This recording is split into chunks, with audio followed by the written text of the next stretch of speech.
O Japão não é para todos. Pode parecer radical, mas é uma verdade que muitas pessoas só percebem depois de terem pago por isso com tempo, dinheiro e com a sua própria saúde mental. Nas redes sociais, o Japão surge como um sonho perfeito. Anime, tecnologia, ordem, civilização e quase sem defeitos. Contudo, a par destas imagens deslumbrantes, cada vez mais pessoas que efetivamente viveram no Japão começam a relatar experiências negativas, sufocantes e de grande pressão. Alguns amam o Japão apaixonadamente, mas outros ficam tão desiludidos que só querem ir embora o mais rápido possível. O que esconde então o Japão por trás desta fachada perfeita? Viverá este país demasiado da imagem que os mídia criam? Neste vídeo, vamos revelar os lados obscuros menos conhecidos, para que possa compreender por que razão o Japão pode ser um paraíso, ou um inferno, dependendo de quem é e do que espera. 1. O Japão dos sonhos só existe para turistas. O Japão, na imaginação da maioria das pessoas, é um sonho quase perfeito. Ruas intensamente iluminadas, comboios pontuais ao segundo, pessoas educadas e ordeiras, e uma mistura fascinante de tradição antiga e tecnologia do futuro. Os mídia, o anime e as redes sociais têm reforçado continuamente esta imagem, fazendo o Japão parecer um paraíso impecável. E a verdade é que, quando se vem cá como turista, este sentimento é absolutamente real. O Japão é belo, organizado, seguro e extremamente impressionante. Mas tudo começa a mudar no momento em que deixamos de ser convidados. Viver no Japão é completamente diferente de visitar por uns dias. O cotidiano aqui é mais calmo, mais rigoroso e moldado por inúmeras regras sociais invisíveis que ninguém explica claramente a quem vem de fora. Coisas que se apreciavam em viagem, como o silêncio, a disciplina ou a pontualidade absoluta, tornam-se gradualmente numa pressão quando passam a ser uma obrigação diária.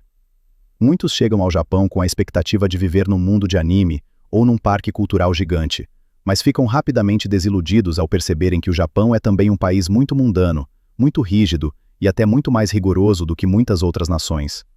E é precisamente este choque entre a expectativa e a realidade que marca o início da desilusão para não poucos estrangeiros. 2.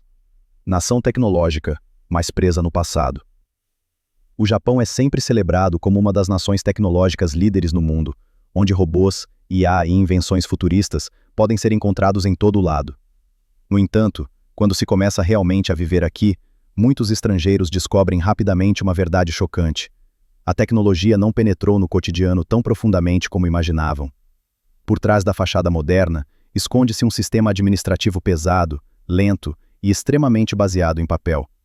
No Japão, pode-se ver edifícios de alta tecnologia, mas ainda é necessário preencher inúmeros formulários de papel, aplicar carimbos pessoais e deslocar-se pessoalmente ao balcão para tratar de assuntos que já poderiam ter sido resolvidos online há muito tempo. O pagamento de faturas na caixa do supermercado ainda é comum, e ainda mais surpreendente, os faxes, uma tecnologia que quase desapareceu no resto do mundo, continuam a ser usados regularmente. Esta contradição confunde e desilude muitos, pois o Japão que tinham imaginado como símbolo de conveniência revela-se uma sociedade muito conservadora no seu funcionamento. Esta rigidez torna as coisas mais pequenas do dia a dia num desafio constante, especialmente para quem está habituado à flexibilidade e rapidez de outros países. 3. Uma sociedade de silêncio asfixiante. Um dos maiores choques culturais ao viver no Japão é o silêncio quase absoluto que permeia o dia a dia. Mesmo nas cidades mais movimentadas, as ruas são estranhamente calmas, raramente se fala com estranhos e falar alto em público é considerado indelicado. Nos comboios, o silêncio não é apenas um hábito, mas quase uma lei não escrita, onde qualquer ruído é visto como uma perturbação da ordem geral, mesmo falar ao telefone ou conversas em voz baixa. Para muitos estrangeiros, esta calma pode parecer inicialmente civilizada e agradável, mas com o tempo transforma-se numa pesada pressão psicológica. É preciso controlar constantemente o comportamento, as palavras e até as emoções para não parecer deslocado aos olhos da sociedade envolvente. Este silêncio não existe apenas nas ruas, mas infiltra-se também nas relações humanas, fazendo com que muitas pessoas se sintam isoladas, desconectadas e incapazes de encontrar uma ligação real numa sociedade que parece ser muito ordenada e segura. 4. Hierarquia invisível, onde não se pode ser si próprio. No Japão, existe um sistema de hierarquia invisível que dita quase todos os aspectos da vida, desde a interação social ao ambiente de trabalho, e é isto que muitos estrangeiros consideram sufocante. O respeito não se baseia apenas na competência, mas depende estritamente da idade, da antiguidade e do estatuto, o que torna a expressão de opiniões pessoais uma questão delicada. No local de trabalho, espera-se que se siga esta ordem de forma absoluta, desde o modo de falar, passando pela vênia, até a forma como se lida com os superiores. Os encontros após o expediente, muitas vezes em bares ou izakayas, não são necessariamente uma escolha pessoal, mas quase um dever implícito para demonstrar integração. Sair do local de trabalho antes do chefe, mesmo após o horário, pode ser visto como falta de respeito, e um pequeno gesto errado pode levar a uma avaliação negativa. Para muitas pessoas de sociedades que valorizam a liberdade e a igualdade, este sistema hierárquico não é apenas um choque cultural, mas também a sensação de se perderem a si próprias enquanto tentam adaptar-se. 5. Trabalhar até a exaustão, quando a dedicação se torna uma prisão. O Japão é conhecido pela sua disciplina laboral e dedicação, mas por trás desta imagem admirável, esconde-se uma realidade dura que derruba muitos. Aqui existe um conceito assustador chamado karoshi, a morte por excesso de trabalho, e esta não é uma história rara ou exagerada. A cultura empresarial japonesa valoriza o sacrifício, onde as horas extraordinárias são descritas como voluntárias, mas na verdade são quase obrigatórias, e muitos aceitam ficar até tarde na noite, embora não sejam devidamente pagos por esse tempo. Os erros, mesmo pequenos, são muitas vezes levados extremamente a sério, o que exerce uma pressão psicológica constante sobre os funcionários. As férias não são um direito que se possa desfrutar sem preocupações, pois muitos receiam que a sua ausência sobrecarregue os colegas, e por isso optam por sofrer em silêncio. Há até casos em que as pessoas regressam ao trabalho logo após o seu casamento ou o funeral de um familiar, porque o trabalho está acima de tudo o resto.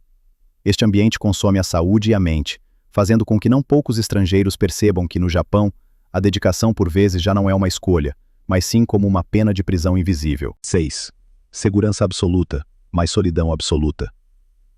O Japão é frequentemente elogiado como um dos países mais seguros do mundo, onde se pode passear à meia-noite sem grandes preocupações com a criminalidade.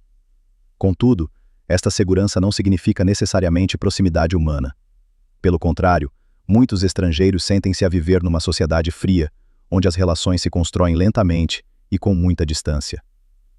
As conversas iniciais são frequentemente formais, e até se alcançar uma intimidade real, podem passar meses ou mesmo anos. Não são poucos os que, vivendo 10 ou 15 anos no Japão, comunicam com japoneses apenas no ambiente de trabalho, enquanto a sua vida privada gira em torno da comunidade estrangeira, criando uma bolha separada da sociedade local. Esta solidão não advém de conflitos ou ódio, mas de barreiras invisíveis que dificultam a entrada de quem vem de fora na vida emocional dos japoneses. E com o tempo, este sentimento de estar à margem pode tornar-se num pesado fardo psicológico, mesmo num país extremamente seguro e ordenado. 7. Discriminação.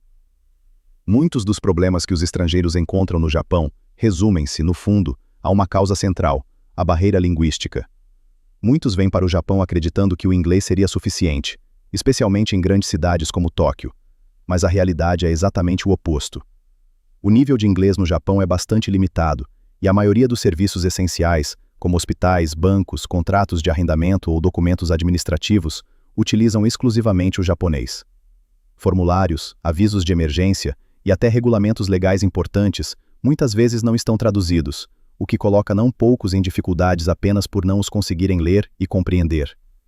Há casos em que pessoas foram simplesmente punidas por não terem compreendido um aviso oficial, ou tiveram dificuldades sérias apenas para resolver coisas aparentemente muito básicas do dia a dia. A diferença entre viajar e residir a longo prazo no Japão reside precisamente aqui, pois coisas que achou interessantes enquanto viajava, como a disciplina ou o silêncio absoluto, tornam-se rapidamente um fardo quando tem de as cumprir todos os dias sem compreender realmente a língua e a cultura por trás delas. O Japão não é um país mau, mas é um país extremamente complexo, e numa sociedade tão discreta, a distância apenas aumenta se não se conseguir comunicar, ou se não houver um esforço para aprender japonês.